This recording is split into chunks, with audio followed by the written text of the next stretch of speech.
sudah siap? Baik, kabar sekarang.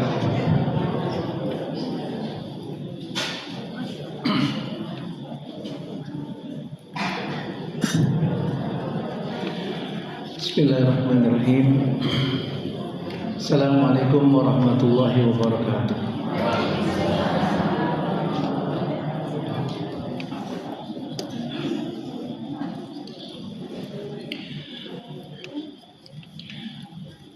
Alhamdulillahi rabbil alamin, wa bihi nasta'in ala umur dunya waddin, wassalatu wassalamu ala asrafil anbiya'i wal mursalin, nabiyina wa qudwatina rasulina sayyidina Muhammadin wa ala alihi wa ashabihi wa man tabi'ahu bi ihsanin ila yaumiddin. Allahumma la ilma lana illa ma 'allamtana innaka antal alimul hakim wa tub 'alaina innaka antat tawwabur rahim bi rahmatika ya arhamar rahimin. Apa kabar ibu bapak sekalian? Alhamdulillah, luar biasa. Masya Allah, Masya Allah, Masya Allah. Sebelum saya menjelaskan beberapa isi muatan pelajaran kita, ada yang mau nanya enggak, Bu? Kata MC tadi, hari ini di luar out the box, di luar kebiasaan. Jadi saya juga pengen tahu siapa yang mau nanya.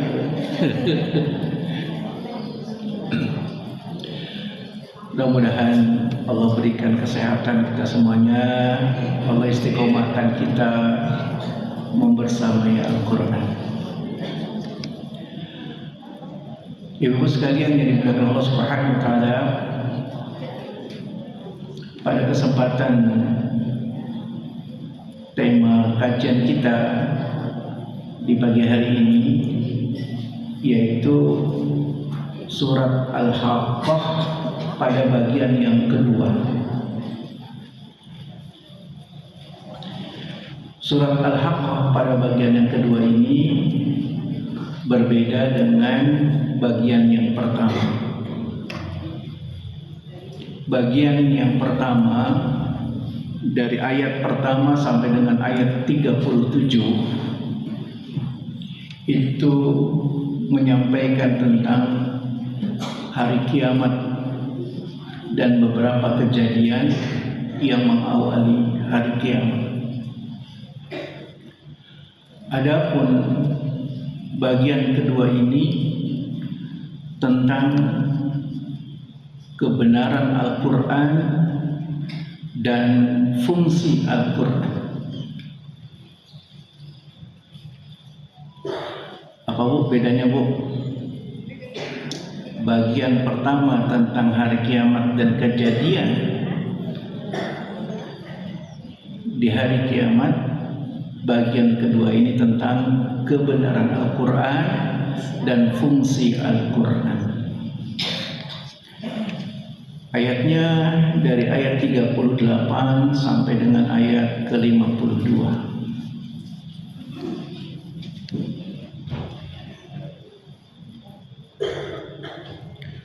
Fala uqsimu bima tubsirun wa ma la tubsirun innahu laqawlu rasulin karim. Ketika Allah Subhanahu wa Ta'ala memposisikan dan menjelaskan Al-Quran, kedudukan Al-Quran, Allah Subhanahu wa Ta'ala mengawalinya dengan sumpah. Mengawalinya dengan sumpah. Sesuatu yang diawali dengan sumpah pasti bukanlah hal yang biasa. Sesuatu yang diawali dengan sumpah memiliki muatan yang sangat istimewa. Karenanya Allah Subhanahu wa ta'ala memandang Al-Quran itu sesuatu yang istimewa. Allah awali dengan sumpah. Sumpah yang pertama, fala uqsimu bima tubsiru. Aku bersumpah atas apa yang kalian lihat. Wa ma la tubsirun, dan juga aku bersumpah atas apa yang tidak kamu lihat. Allah Subhanahu wa ta'ala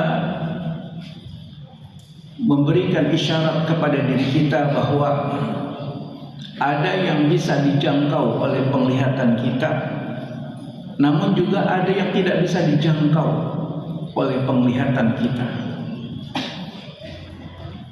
Ada yang bisa kita menjelaskan bentuk dan fisiknya, ada yang tidak bisa kita jelaskan karena di luar jangkauan penglihatan kita.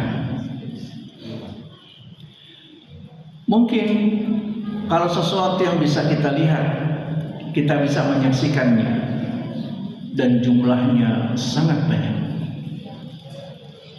Sesuatu yang kita tidak bisa lihat bukan berarti tidak ada, tetapi jangkauan mata kita yang terbatas, sehingga kita tidak bisa melihatnya. Ini disebabkan oleh faktor keterbatasan mata kita, keterbatasan penglihatan kita. Meskipun hakikatnya sesuatu itu bisa kita lihat, tapi karena kemampuan jangkauan penglihatan kita, kita tidak bisa melihatnya. Contoh, ibu bisa nggak lihat depan belakang? Nggak bisa kan? Yang bisa kita jangkau, kita lihat hanya yang di depan saja. Kita nggak punya matanya kaca spion yang bisa ngelihat di belakang kita. Padahal itu terjangkau. Kalau kita tengok ke belakang, kita bisa melihatnya. Tapi juga kita tidak mampu. Apalagi sesuatu yang tidak bisa terjangkau oleh penglihatan kita. Apa Bu yang nggak bisa terjangkau oleh penglihatan kita?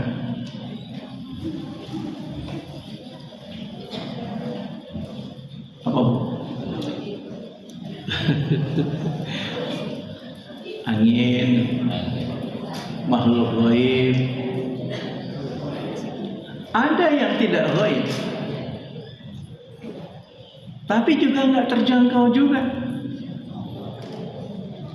Ibu bisa melihat nggak ada berapa juta bintang di langit kita? Bintang kan bukan hal yang gaib kan? Tapi kita nggak bisa melihat bintang. Paling yang kita ingat Sagittarius, Virgo. Tapi jutaan bintang yang sangat luar biasa banyaknya dan jumlahnya, itu nggak terjangkau. Baru bintang.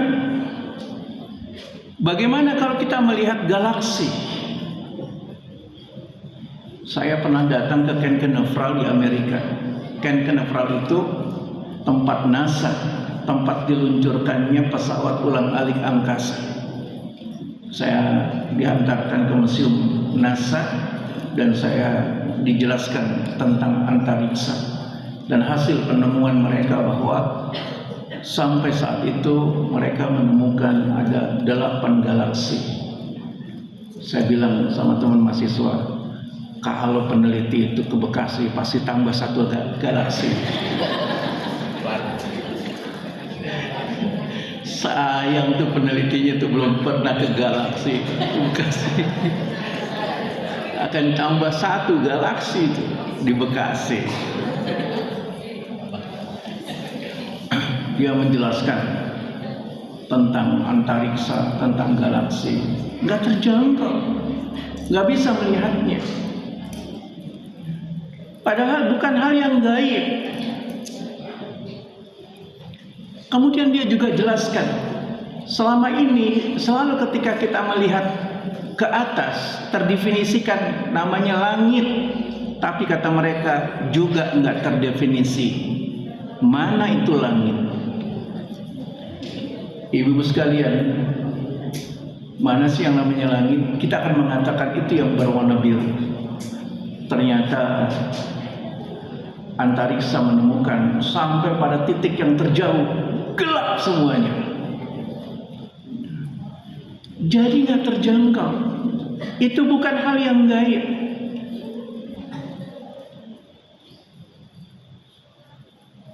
Juga tidak terjangkau penglihatan kita yang dekat. Bukan hal yang gaib. Bakteri dan kuman ada di depan kita, ada di badan kita, juga tidak terjangkau. Apalagi yang gaib.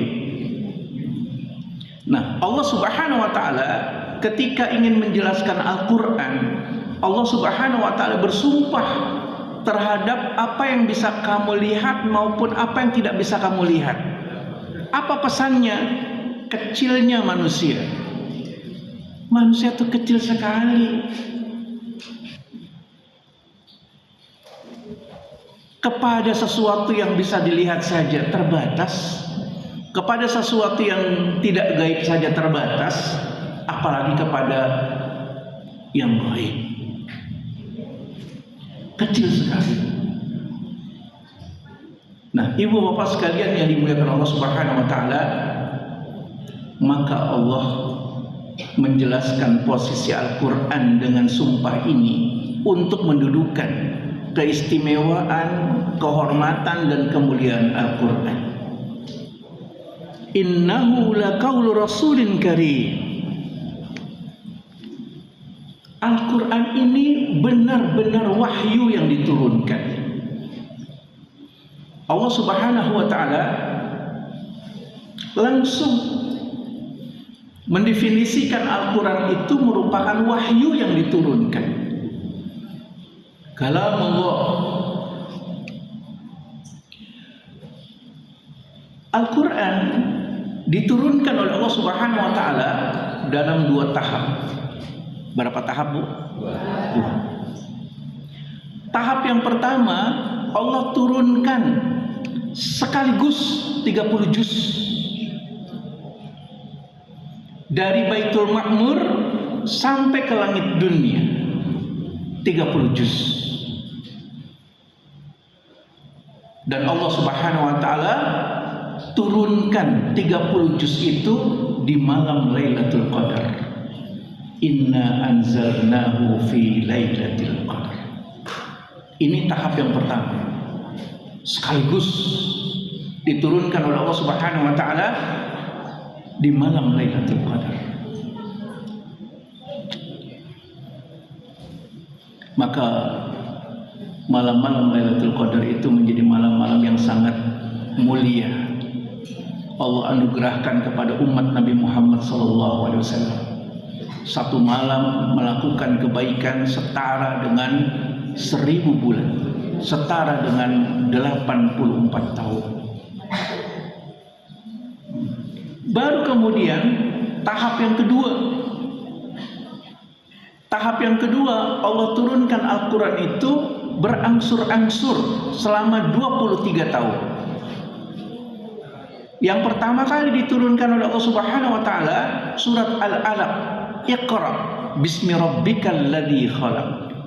Dan itu terjadi pada bulan Ramadan karena Nabi SAW pada saat itu sedang bertahanus di Gua Hira di bulan Ramadan. Sehingga dikatakan di dalam surat Al-Baqarah, Syahrul Ramadan alladzi unzila fihi al-Qur'an hudal linnas wa bayyinatin minal huda wal furqan. Nah, Bapak Ibu sekalian yang dimuliakan Allah Subhanahu wa taala, itu dikatakan tentang kedudukan Al-Quran, dia merupakan wahyu yang Allah berikan kepada Rasulnya. Karena dia merupakan wahyu kalamullah, maka memiliki daya tarik yang sangat kuat. Daya tarik yang sangat kuat. Sehingga tidak jarang orang kepincut dengan Al-Quran. Karena dia punya daya tarik, maka Al-Quran juga punya sifat. Al-Quran punya sifat. Ibu bapak sekalian yang dimuliakan Allah Subhanahu wa taala, sifat yang paling utama dari Al-Quran itu adalah pencemburu. Al-Quran itu apa, Bu? Pencemburu. Ibu pencemburu enggak? Kayaknya. Tapi pencemburu Al-Quran beda dengan pencemburu manusia. Kalau manusia cemburu, maka dia akan berupaya mencari perhatian yang dia cemburui supaya dekat. Kalau Al-Quran cemburu, kalau orang itu tidak lagi mau dekat dengan Al-Quran, Al-Quran nggak mau lagi didekati. Itu bedanya cemburu manusia dengan cemburu Al-Quran. Contoh misalnya, saya hari ini kok nggak baca Quran ya, sibuk saya nih. Bukan sibuk, Al-Qurannya nggak mau dibaca sama kamu. Saya kok hari ini nggak baca Al-Quran ya karena pergi. Bukan karena pergi, tapi Al-Qurannya yang nggak mau dibaca sama kamu. Saya kok hari ini nggak bisa baca Al-Quran ya, banyak agenda. Bukan banyak agenda, Al-Qurannya nggak mau dibaca sama kamu. Itulah cemburunya Al-Quran. Nauzubillah. Kalau Al-Quran sudah sampai pada tingkat cemburu, dia nggak mau dibaca lagi sama kita. Akhirnya kita menikmati tidak membaca Al-Quran. 1 hari, 2 hari, 3 hari nggak baca. Akhirnya kita menikmati. Karena sudah menikmati, biasa akhirnya kita tidak membaca Al-Quran. Tapi kalau seseorang sudah kepincut dengan Al-Quran, dia nggak akan pernah merasa bosan bersama Al-Quran. Pengen lagi, pengen lagi, pengen lagi. Makanya saya sering anjurkan, usahakan baca Al-Quran itu pakai mushaf, usahakan. Boleh nggak baca Al-Quran pakai HP? Boleh. Tapi ketika A'udzubillahi minasyaitonirrajim, masuk WA, Shadaqallah, baru masuk WA sudah terganggu konsentrasinya. Tapi kalau kita membaca Al-Quran dengan mushaf, kita memang betul-betul menjaga hubungan kita dengan Al-Quran, memposisikan kemuliaan Al-Quran dalam keadaan berwudu. Ada yang tanya, Ustaz, boleh nggak baca Al-Quran sambil masak, sambil bebenah diri, sambil bebenah rumah? Boleh, tapi itu nggak menghormati Al-Quran, karena dijadikan sambilan. Nanti kalau sampai Al-Qurannya cemburu, bahaya, karena dijadikan sambilan. Kalau kita baca Al-Quran itu terhitung ibadah, maka siapkan diri. Pakai pakaian yang menutup aurat, pakai pakaian yang pantas. Kalau bisa dalam kondisi berwudu, menghadap kiblat. Lalu memang menyediakan dengan sengaja waktu khusus untuk membaca Al-Quran. Kenapa? Innahu laqaulu rasulin karim. Dia merupakan wahyu Allah Subhanahu wa ta'ala. Lalu Allah tegaskan, wa ma huwa biqauli syair qalilan ma tu'minun. Al-Quran itu bukan syair.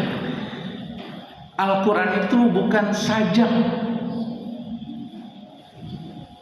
Sedikit sekali orang yang bisa beriman, karena Al-Quran itu bukan kalimat-kalimat sajak dari seni, sastra dan budaya, tapi dia merupakan petunjuk Allah Subhanahu wa taala. Wala biqauli kahin qalilan ma tadhakkarun. Juga Al-Quran itu bukan yang membuat orang linglung, bukan. Tapi sedikit sekali orang yang bisa mengambil pelajaran dari Al-Quran. Ibu bapak sekalian yang dimuliakan Allah Subhanahu wa taala, Umar ibn Khattab radhiyallahu anhu salah seorang yang kepincut dengan Al-Quran. Dia saat Nabi SAW salat di Masjidil Haram berniat untuk membunuh Rasulullah SAW.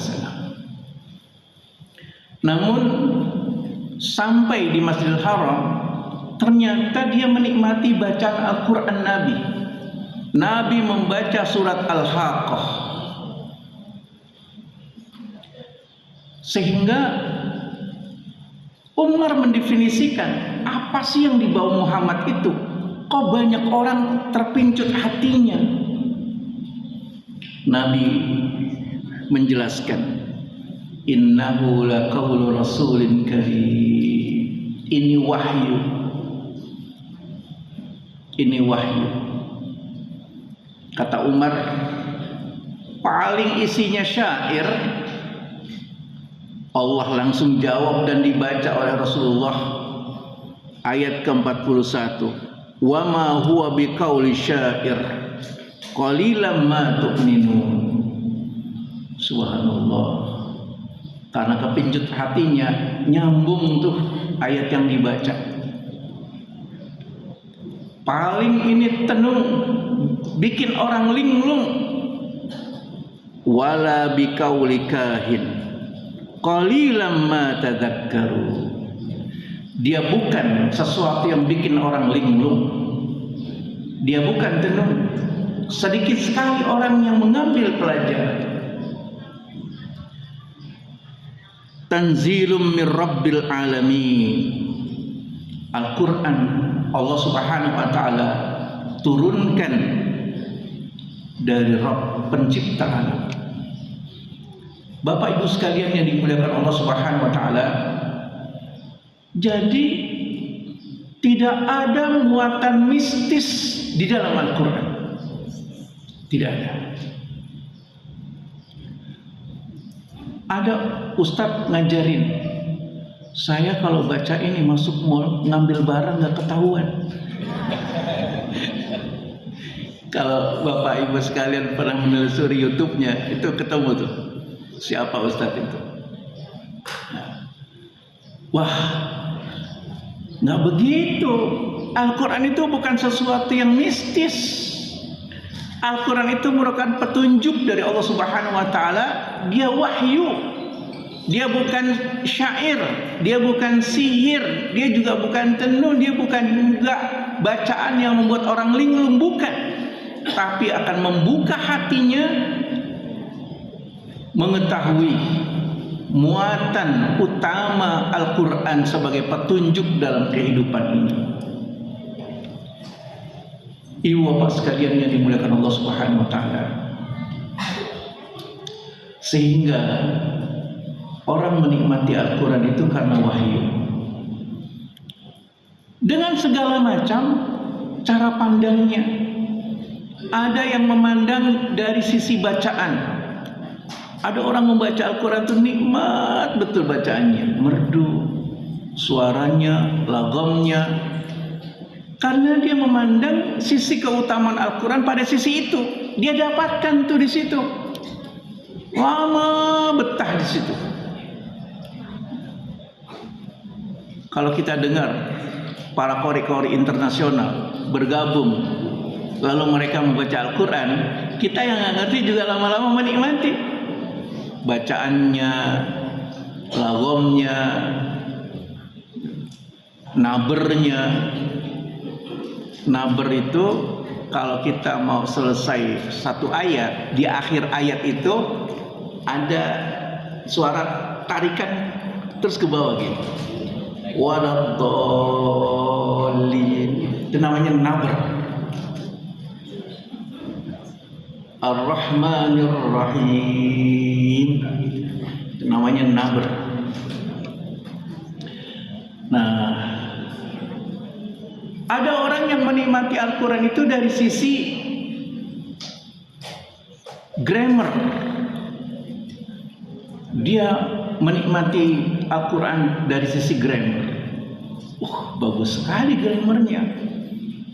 Bagaimana tata bahasanya, bagaimana diksi yang dipilihkan, sehingga ketika dia membaca Al-Quran tersentuh hatinya. Subhanallah. Akhirnya dia bisa memahami kandungan muatan Al-Quran dari aspek tata bahasa.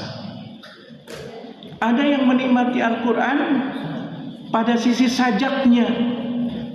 Ada satu kitab judulnya Nun Indal Quran, huruf nun di dalam Al-Quran, 600 halaman. Hebat sekali dia, bisa menelusuri Al-Quran pada sisi kenikmatan sajak. Ada Al-Quran ditinjau dari sisi sains, seperti yang ditulis oleh Maurice Bucaille, seorang saintis dari Prancis. Dia menemukan banyak sisi sains di dalam Al-Quran yang akhirnya kemudian dia pun masuk Islam. Maka Al-Quran ditinjau dari sisi apapun nikmat kalau dia kepincut hatinya. Ibu bapak sekalian yang dimuliakan Allah Subhanahu wa taala. Tapi kalau hatinya itu ada batas dinding, maka dia tidak akan merasakan nyaman berinteraksi dengan Al-Quran. Satu ayat, dua ayat rasanya lama banget. 1 jam, 2 jam rasanya lama banget. Coba kita resapi, apa yang menyebabkan kita merasakan jenuh dan lama berinteraksi dengan Al-Quran? Apakah karena di benak pikiran kita ada banyak agenda? Apakah di dalam hati kita ada banyak perasaan? Apakah dalam aktivitas kita ada banyak kegiatan? Atau memang renungan hati kita yang belum tumbuh keyakinannya terhadap Al-Quran? Ibu bapak sekalian yang dimuliakan Allah Subhanahu wa taala, coba juga kita dalami perasaan Huzaifah. Ini perasaan Huzaifah. Huzaifah ibnul Yaman, salah seorang sahabat Nabi. Huzaifah ibnul Yaman ini sifat yang paling dominan adalah pendiam, nggak banyak komen. Karenanya posisinya sebagai penjaga rahasia Nabi, dan Nabi memposisikan Huzaifah sebagai intelijennya karena kemampuannya mengelola informasi. Kalau bahasa kita nggak ember. Itu orang ember banget sih, orang disuruh diam dia ngomong gitu. Huzaifah enggak, dia jaga rahasia siapapun. Tapi perhatikan komentarnya, perasaannya saat ikut tarawih bersama Nabi di malam pertama. Di malam pertama Nabi melaksanakan sholat tarawih dengan durasi yang sangat panjang, dari ba'da isya hingga menjelang subuh. Nabi di rakaat pertama setelah membaca Al-Fatihah, Nabi lanjutkan membaca Al-Baqarah. Ketika sampai pada ayat 255 ayat kursi, sudah 3 juz, Huzaifah mengomentarinya di dalam hati dengan mengatakan, yarka, yarka, yarka, yarka. Kalau bahasa kita, ruku dong. Yarka. Kalau bahasa kita, ruku dong. Ini udah 3 juz nih. Nabi menyelesaikan Al-Baqarah 286 ayat. Huzaifah kembali berharap, yarka. Ruku dong. Nabi lanjutkan membaca surat An-Nisa 186 ayat. Yarka. Ternyata Nabi melanjutkan membaca surat Ali Imran. Lihat komentarnya Huzaifah. Sejak Nabi membaca surat Ali Imran, maka aku tidak lagi punya keinginan untuk ruku. Ibu bapak sekalian yang dimuliakan Allah Subhanahu wa taala, itu bukan sekedar udah deh gaspol deh sepasrah, bukan. Tapi tidak ada pilihan lain kecuali menikmati. Udahlah, saya menikmati saja sehingga tidak ada keinginan lagi untuk ruku. Kenapa? Hatinya kepincut dengan Al-Quran dan bacaan Al-Quran Nabi. Nggak lagi merasakan lelah, capek berdiri, tidak. Nah, ibu bapak sekalian yang dimuliakan Allah Subhanahu wa taala, inilah pentingnya kita menyiapkan hati kita saat kita berhadapan dengan Al-Quran. Itu yang diinginkan oleh Al-Quran. Nggak dibuat sambilan.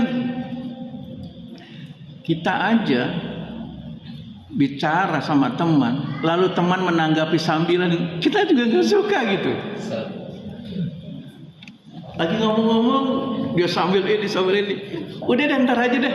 Kalau udah nggak ada kesibukan, kita bicara khusus serius gitu. Itu manusia, apalagi Al-Quran. Al-Quran pengen kita menghadap Al-Quran itu dalam hati yang penuh kesiapan, lapang, sehingga kemudian poin-poin pesan dalam Al-Quran itu langsung mengena dan kita bisa memahaminya. Oh, ini toh yang dimaksudkan Al-Quran kepada saya.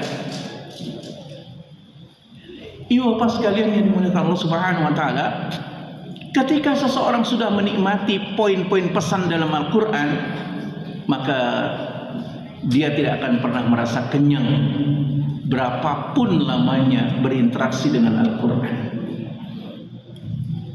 Saya lihat ibu-ibu wajahnya wajah yang senang berinteraksi dengan Al-Quran. Nggak apa-apa bu, capek lelah berinteraksi dengan Al-Quran, tidak apa-apa. Nanti Allah kasih tahu semua orang itu capek dan lelah. Bukan hanya orang beriman, bukan hanya orang yang belajar Al-Quran, orang yang bermaksiat pun lelah. Iya, orang yang berdosa itu dipikir nggak lelah mereka. Apa kita pikir orang-orang yang tidak melakukan ketaatan itu mereka nggak lelah? Lelah, sama-sama lelah. Tapi beda posisinya. Makanya di dalam surat Al-Ghasyiyah di sana dikatakan dengan kalimat yang sama, wujuhu yawma idzin na'imah lisaiha radiyah. Yang satu lagi, wujuhu yawma idzin khasi'ah amilatun nasibah. Ada orang yang wajahnya cerah walaupun capek. Kenapa dia cerah? Capeknya diridhoi oleh Allah. Allah tuh senang kalau kita capek beribadah. Senang. Ya Allah, saya tadi capek ikutin kuliah tafsir, ya Allah. Allah senang. Allah langsung puji di hadapan malaikatnya. Tuh lihat tuh, hambaku tuh capek dia beribadah kepadaku. Jadi kalau orang yang lelah dalam beribadah pada Allah Subhanahu wa taala, lisaiha radiyah, capeknya Allah ridhoi. dia capek, dia lelah, ada hitungannya. Jangankan yang nggak ngantuk, ngantuk karena belajar Al-Quran pun ada hitungannya. Masya Allah, kata Allah, tuh hambaku sampai ngantuk-ngantuk dia belajar Al-Quran tuh. Dia banggakan dan dia puji di hadapan malaikatnya. Lisaiha radiyah. Beda dengan orang yang disebutkan oleh Allah Subhanahu wa taala, wujuhu yawma idzin khashi'ah amilatun nasibah. Ada orang yang wajahnya itu wajah nelangsa, wajah sengsara, tidak wajah ceria. Kenapa? Capeknya Allah tolak. Amilatun nasibah. Dia beramal, capek, tapi Allah tolak amalnya. Jangankan amal yang Allah murkai, amal yang biasa dan secara kemanusiaan itu baik, tetap Allah tolak karena tidak iman. Amilatun nasibah. Jadi Al-Quran pengen kita itu berhadapan dengannya dengan penuh kesiapan. Hatinya lapang, jiwanya tenang, mengabaikan apa saja yang mengganggu interaksi kita dengan Al-Quran. Kalau memang ada aktivitas kita yang harus kita lakukan, perlu batasan, ya kita batasi. Saya berinteraksi dengan Al-Quran insya Allah menjadi waktu yang saya sengaja selama 2 jam. Setelah selesai 2 jam, dia sampaikan Shadaqallahul Adzim. Insya Allah nanti kita interaksi lagi. Ibu bapak sekalian yang dimuliakan Allah Subhanahu wa taala. Nah, Umar hatinya kepincut ketika dia saksikan apa sih yang dibawa Muhammad itu, apa identitasnya, apa namanya. Tapi langsung dijawab oleh Allah Subhanahu wa taala dari bacaan Rasulullah surat Al-Haqqah ini. Sehingga akhirnya Umar terbuka masuk Islam itu dengan mudah, padahal rencananya ingin membunuh Muhammad. Ketika dia datang ke rumah adiknya Fatimah binti Khattab yang sedang ngaji Al-Quran. Ternyata di rumahnya sedang ngaji Al-Quran. Fatimah menjaga betul Al-Qurannya, nggak boleh dipegang oleh kakaknya karena belum muslim. Tidak, ini Al-Quran suci, nggak boleh dipegang oleh dirimu yang kotor. Kalau memang kamu mau memegangnya dan membacanya, mandilah, bersucilah. Umar yang begitu keras permusuhannya, adiknya mengatakan demikian, luluh hatinya. Lalu dia pun mandi, dia pun bebersih diri. Kemudian dia diberikan Al-Quran itu, lembaran Al-Quran itu dia baca. Toha inna anzalna al-Qur'ana litasqa. Terbuka hatinya, masuk Islam, mudah masuk Islamnya. Jadi ibu bapak sekalian yang dimuliakan Allah Subhanahu wa taala, ketika seseorang itu betul-betul memposisikan Al-Quran itu merupakan kalamullah, innahu laqaulu rasulin karim, dia merupakan wahyu yang Allah Subhanahu wa taala turunkan, Allah berikan magnet daya tarik. Saya sesungguhnya malu dengan salah seorang artis yang namanya Angelina Sondakh. Angie itu sudah lewat 15 juz hafalannya. Padahal masuk Islamnya belum lama gitu. Banyak orang tanya, Mbak Angie, kok cepat sekali hafal Qurannya? Kata dia, saya pikir umat Islam sudah hafal Quran. Jadi dia punya semangat menghafal Quran, dia sangka umat Islam itu hafal Quran. Akhirnya dia berupaya untuk menghafal Quran. Dan hafalan Quran yang dia dapat bukan di tempat yang bebas, di penjara. dan akhirnya dia menikmati Al-Quran. Subhanallah, ini introspeksi buat kita semuanya. Nah, ibu bapak sekalian yang dimuliakan Allah Subhanahu wa taala, maka Allah menyampaikan kepada diri kita,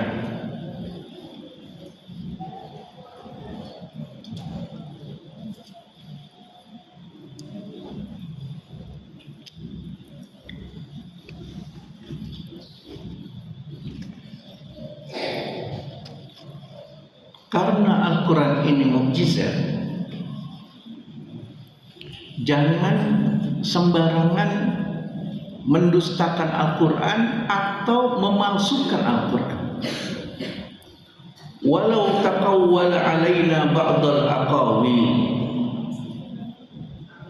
la akhadna minhu bil yamin thumma laqata'na minhu al-watin fama minkum min ahadin anhu hajizi. Allah Subhanahu wa taala mengancam, ini wahyu yang aku turunkan. Karena ini wahyu sebagai sebuah kehormatan, maka peringatan Allah Subhanahu wa taala adalah jangan palsukan Al-Qur'an. Alhamdulillah Allah menjaga Al-Qur'an. Ada banyak peristiwa orang ingin memalsukan Al-Qur'an. Allah selamatkan Al-Qur'an. Banyak para penghafal Al-Quran. Bahkan ada orang yang ingin menandingi Al-Quran. Silakan bikin kalimat-kalimat, pilih diksi-diksi kata yang memukau. Sama tidak posisi kedudukannya dengan Al-Quran? Ternyata juga tidak. Betapa istimewanya wahyu yang Allah Subhanahu wa taala turunkan kepada diri kita, Al-Quran ini. Jadi ancaman kepada mereka yang memalsukan Al-Quran, Allah nggak main-main. Allah Subhanahu wa taala akan pegang tangannya. Kalau bahasa kita OTT, tahu Bu OTT Bu? Operasi tangkap tangan, ketahuan kamu korupsi, ketangkap kamu, langsung diborgol. Mereka yang memasukkan Al-Quran, Allah tangkap tangan. Kamu palsukan Al-Quran. Setelah ditangkap tangan, ketahuan orang itu memasukkan Al-Quran, Allah akan tarik jantungnya, berhadapan langsung dengan Allah Subhanahu wa taala. Kamu palsukan Al-Quran.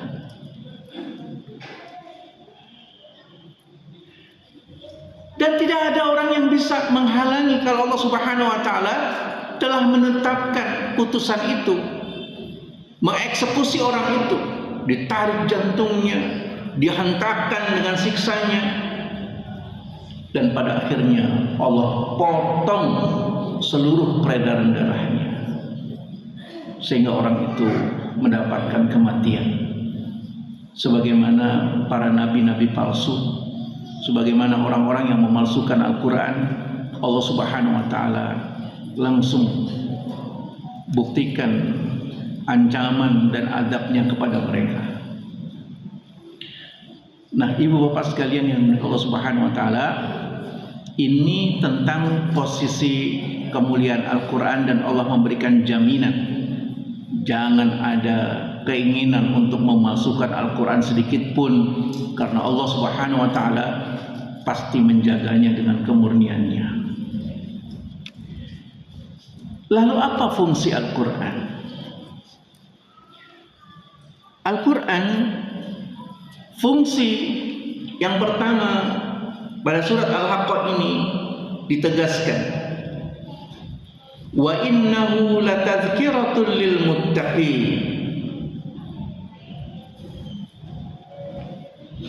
bahwa Al-Quran ini merupakan tadzkirah,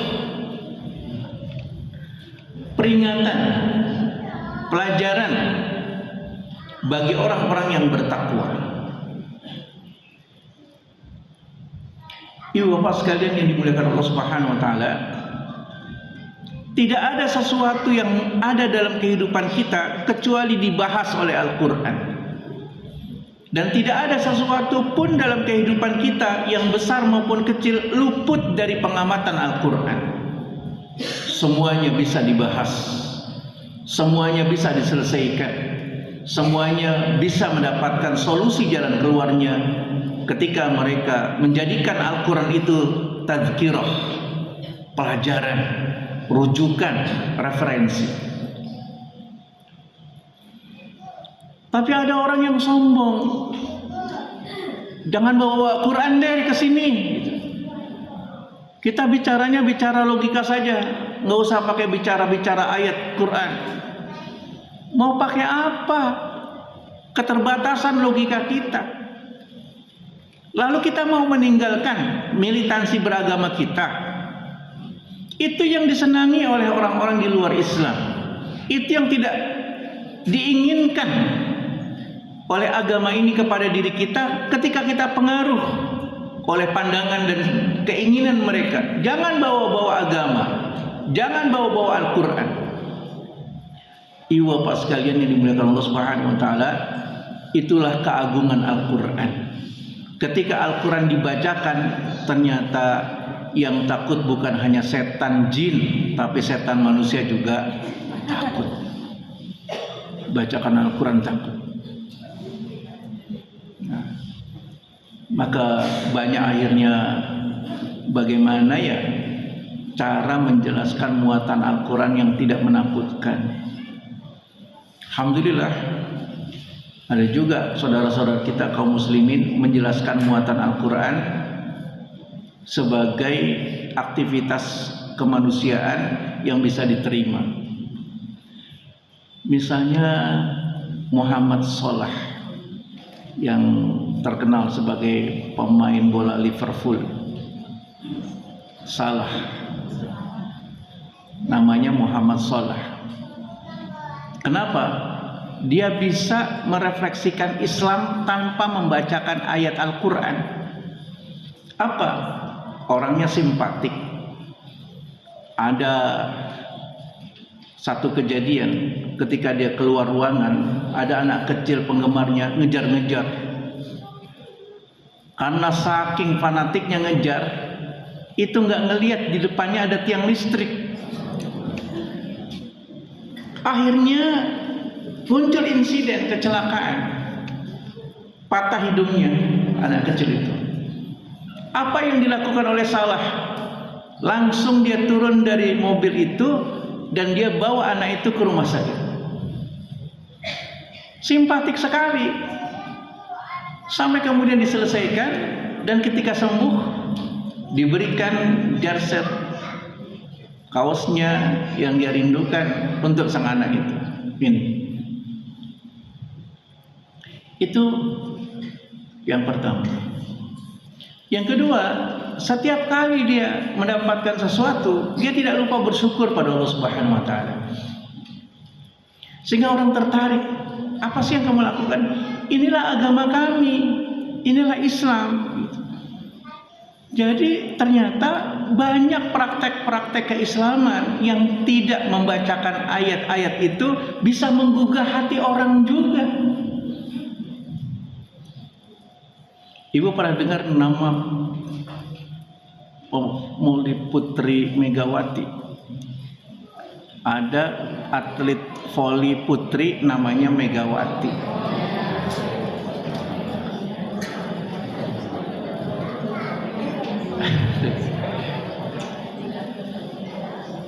Atlet bola voli mana, Bu? Korea. Kan namanya Megawati. Dia di Indonesia tidak diterima, tapi ketika dia jadi atlet bola voli di Korea diterima. Dan satu hal yang membuat orang Korea itu simpatik adalah refleksi keislamannya.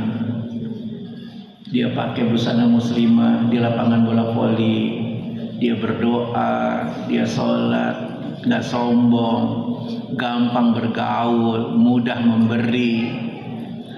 Ketika orang tanya, dia sampaikan, inilah Islam, inilah agama kami. Jadi ternyata juga Megawati, atlet bola voli Korea itu bisa mendakwakan Islam tanpa membacakan ayat Al-Quran kepada orang lain. Cukup dia praktekkan kehidupan kehariannya, inilah Al-Quran, inilah yang diajarkan agama kami. Akhirnya orang tertarik masuk Islam.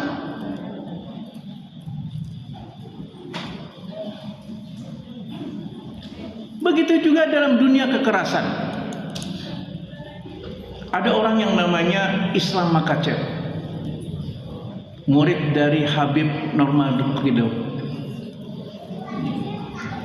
Islam Makassar ini orang tertariknya karena nilai-nilai keislaman yang dibangun oleh dirinya. Dia petarung MMA yang sangat luar biasa. Nggak ada tato di badannya. Kalau juga mau tanding, nggak ucapkan kalimat-kalimat sombong yang memicu emosi. Orang akhirnya ingin tahu, kok kamu nggak seperti atlet-atlet MMA yang lain? Inilah Islam, inilah yang diajarkan agama kami. Jadi kalau kita merefleksikan Al-Quran itu tazkirah, pelajaran buat diri kita, memberikan manfaat yang sangat besar. Namun Allah Subhanahu wa taala juga tahu, wa inna lana'lamu anna minkum mukadzibin innahu lahasratan 'alal kafirin. Tapi nanti ada orang-orang yang kami tahu mendustakan Al-Quran. Nanti dia akan rugi, akan menyesal. Kenapa mendustakan Al-Quran? Dan nanti akan tersisihkan posisinya. Mengapa demikian? Innahu haqqul yaqin. Al-Quran itu bukan hanya sebuah keimanan, tapi posisinya haqqul yaqin. Betul-betul tingkat keyakinan yang tinggi, haqqul yaqin. Kemarin saya sampaikan pada pertemuan yang lalu, kita kaum muslimin diminta oleh Allah sesungguhnya sangat sederhana, yaitu serius dalam beragama. Orang yang serius dalam beragama cirinya cuma dua, yakin dan patuh. Dia yakin dan dia patuh. Itu saja orang yang serius dalam beragama. Nah, Allah Subhanahu wa taala sampai pada posisi mengingatkan kedudukan Al-Quran itu, innahu lahaqqul yaqin. Dia benar-benar puncaknya keyakinan. Nggak ada sedikit pun ruang ragu terhadap Al-Quran. Tidak ada. Nah, Allah tutup surat Al-Haqqah ini dengan perintah bertasbih. Fasabbih bismi rabbikal azim. Fasabbih, agungkan Allah. Bertasbih merupakan pengakuan kita tuh nggak punya apa-apa, kita tuh nggak punya kekuatan apa-apa, kita itu nggak berdaya, kita banyak kelemahan, kita banyak kekurangan. Berbeda dengan keagungan Allah Subhanahu wa taala yang tidak ada kelemahan sedikit pun. Maka kalimat yang timbangannya lebih berat daripada bumi dan seisinya adalah kalimat subhanallah. Oleh karena itu, ringan-ringan kita mengucapkan kalimat itu, subhanallah, subhanallah. Untuk menandakan, ya Allah, saya nggak punya kemampuan apapun, ya Allah. Saya banyak kekurangan, ya Allah. Saya mengharibah kepadamu, ya Allah. Fasabbih bismi rabbikal azim. Atas nama Tuhanmu yang maha agung, yang maha besar. Ibu bapak sekalian yang dimuliakan Allah Subhanahu wa taala, oleh sebab itu ketika kita ruku, ketika kita sujud, merupakan simbol kerendahan diri kita kepada Allah, yang kita bacakan tasbih. Kita bertasbih kepada Allah Subhanahu wa taala. Subhana rabbiyal a'la, subhana rabbil azim. Padahal simbolnya ruku, simbol kerendahan diri kita kepada Allah Subhanahu wa taala. Kalau seseorang merukuk kepada orang, itu tandanya memang merendahkan dirinya. Kalau seseorang itu sujud kepada seseorang, dia merendahkan dirinya. Islam tidak mengajarkan merendahkan diri kepada manusia. Yang diajarkan oleh Allah Subhanahu wa taala merendahkan diri kita di hadapan Allah Subhanahu wa taala sambil berucap tasbih. Subhana rabbil a'la, subhana rabbil azim. Nah, maka Allah Subhanahu wa taala tutup surat Al-Haqqah ini kepada diri kita untuk berbanyak-banyak bertasbih kepada Allah Subhanahu wa taala. Demikianlah kajian kita surat Al-Haqqah pada bagian kedua ini. Aku qouli hadza fastaghfirullah wa lakum. Assalamualaikum warahmatullahi wabarakatuh. Waalaikumsalam warahmatullahi wabarakatuh. Alhamdulillah. Alhamdulillah hari ini kita punya waktu lebih banyak dibandingkan yang sebelumnya. Jadi insya Allah Ustaz Yusni masih bisa bersama kita gitu untuk